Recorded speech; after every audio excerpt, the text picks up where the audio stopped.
Muy buenos días. En este video vamos a tratar de hacer una aproximación al pensamiento de Chul Han, especialmente en el tema relacionado con el poder,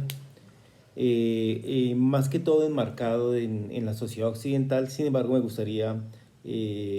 hacerlo desde tres perspectivas temporales: una que podría ser prehistórica o natural, una más o menos lo que abarca la Edad Media, y al final referirme un poco a la sociedad occidental moderna y de cómo se están manejando los hilos de poder, o más precisamente los hilos de poder. Bueno, me gustaría empezar diciendo que el poder como dispositivo no es algo exclusivo de los humanos, sino que hay un intrincado sistema también de poder en la naturaleza, como lo podemos encontrar, por ejemplo, en la relación que existe entre depredador y presa, o un poco más complejo el que existe, por ejemplo, en el tema de algunas especies de hormigas que esclavizan a unos pulgones y los tienen durante un tiempo, los alimentan y después pues los consumen nuevamente. O el caso bastante conocido de las gallinas, quienes tienen una jerarquía basada en los picotazos, lo que permite que se creen unas especies de jerarquías en ellas y que no sea necesaria la pelea, porque una vez se establezca esa jerarquía es respetada y permiten que exista una convivencia armónica entre ellas. Bueno, refiriéndonos ya por supuesto al caso concreto de los humanos, que es el que nos esto, me gustaría señalar el caso y el contacto que hubo entre neandertales y Homo sapiens, donde por supuesto resultamos nosotros ganadores y que hubo unas relaciones bastante complejas, sin duda alguna, y hay evidencia de mucha violencia, pero también hubo cruce, hubo sexo entre estas dos especies diferentes, y seguramente no solo con los neandertales, sino con otro número de especies humanas, y como resultado pues terminamos siendo nosotros un 98% o un 96% de genomas Homo sapiens. Tenemos una partecita entre 1 o 2% de neandertales y otra partecita que es de otros seres humanos. Entonces somos el resultado del poder que ejerció, y los que pudieron ejercer ese poder pues lograron imponerse de cierto modo y con cierto grado de satisfacción sobre los otros. El modernismo, lo que fue trayendo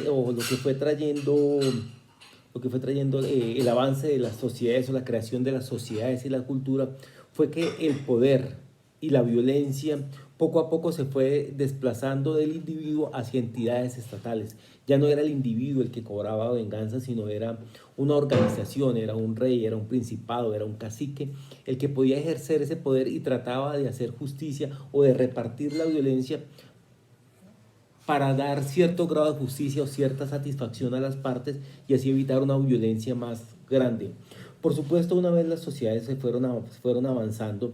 estos hilos de poder se volvieron un poco más complejos, fueron también complejizando tanto o más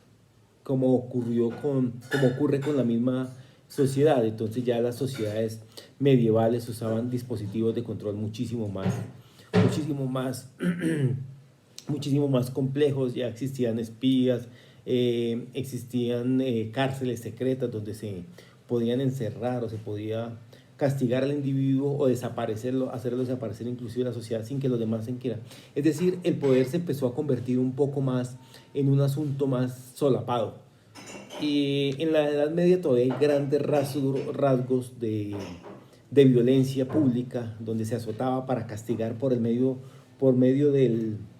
miedo y la violencia, para evitar que el individuo actuara de cierta manera que no convenía al grupo o a la persona que ostentaba el poder. Eso fue cambiando paulatinamente, y en las sociedades más modernas eh, se descubrió una manera muy particular de ejercer el poder, que es la propaganda. Yo creo que uno de los principales ejemplos que podemos señalar, y muy lamentables por supuesto, es el de la Alemania nazi, donde por medio de, por medio de la propaganda, por medio del cine, de radio, de televisión, se empezó a manipular de una tal forma a una sociedad que terminó convirtiéndose en una sociedad completamente psicopática, una sociedad completamente enferma. Por supuesto, no serían todos, pero sí eran una mayoría las que actuaban de esa manera, porque su moral fue transformada de tal manera, y eso se le debe en parte a Freud, el empezar a conocer un poco a Jung también, el empezar a conocer la psique humana y cómo se podía manipular. Y después tuvimos casos de esa propaganda muy fuertes, por ejemplo, durante la Segunda Guerra Mundial, también en la Unión Soviética, no solo los nazis, Norteamérica también empieza a crear su icónico tío Sam, y por medio de él empieza a manipular a juventudes para que se inscriban por medio del nacionalismo, por medio del amor a su tierra, y se lograron grandísimas, muchísimas cosas por medio de eso. Y en este punto, Chulhan señala el fin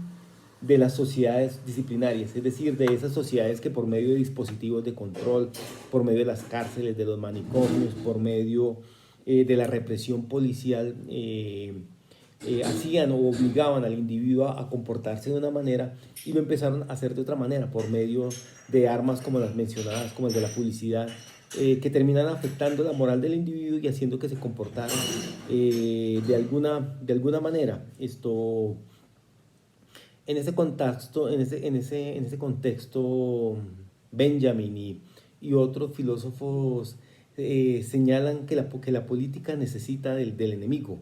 La política necesita mucho del enemigo, porque el enemigo nos define, y no puedo dejar de señalar a Nietzsche cuando él decía que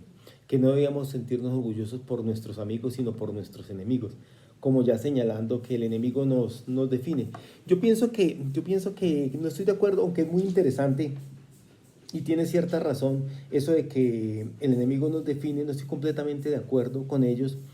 y yo creo que es un tema más del fascismo. Yo pienso que es un tema como más enfocado en el fascismo, que es el que necesita el enemigo constante, y lo hemos vivido en nuestro país también, y lo hemos vivido también en las guerras, durante el Macar, la Macar, durante el ministerio de MacArthur, donde señalaba de comunismo todo el mismo, y el mismo Charles Chaplin se vio conformado. Entonces necesitaban de ese enemigo, así como los judíos necesitaron como los nazis necesitaron de los judíos, o los socialistas necesitaron del cerdo capitalista, y más reciente y más cercano geográficamente, Álvaro Uribe necesitaba de los terroristas para poder ensalzar su discurso y el crear el enemigo. Entonces yo creo que ahí Benjamin de pronto, no puedo decir que se equivoque, pero en el contexto histórico en el que estaba de pronto era muy cierto. Pero yo creo que ahorita es un tema un poco más de fascismo más que de política. Es esa política como llevada a los extremos, y me refiero a fascismo, no solo como la derecha, sino también como la izquierda también radical, o mejor dicho, el radicalismo político necesita del enemigo, más no eso. Y el tema de la violencia, o que sin enemigo no existe política, que también se manifestaba. Yo creo que la sociedad, sí, por supuesto, ya lo hemos hablado, somos de naturaleza violencia, venimos de una violencia, pero también tenemos que señalar que la evolución que hemos tenido nos ha llevado un poco a buscar espacios diferentes más allá de la violencia, como pasa como con la ONU. Y quiero señalar en este caso que, por ejemplo, el mismo poder que nos ha dado la ciencia, el mismo poder beligerante que nos han dado las armas, han llevado a que existan menos guerras, al menos entre superpotencias. Y qué mejor caso que la Guerra Fría que existió entre Estados Unidos y la Unión de Repúblicas Socialistas Soviéticas, que constantemente y casi a diario se estaban espiando, se mostraban los dientes, hacían pruebas nucleares, se agarraban en la ONU, decían una cosa, decían la otra, movían tropas, amenazaban,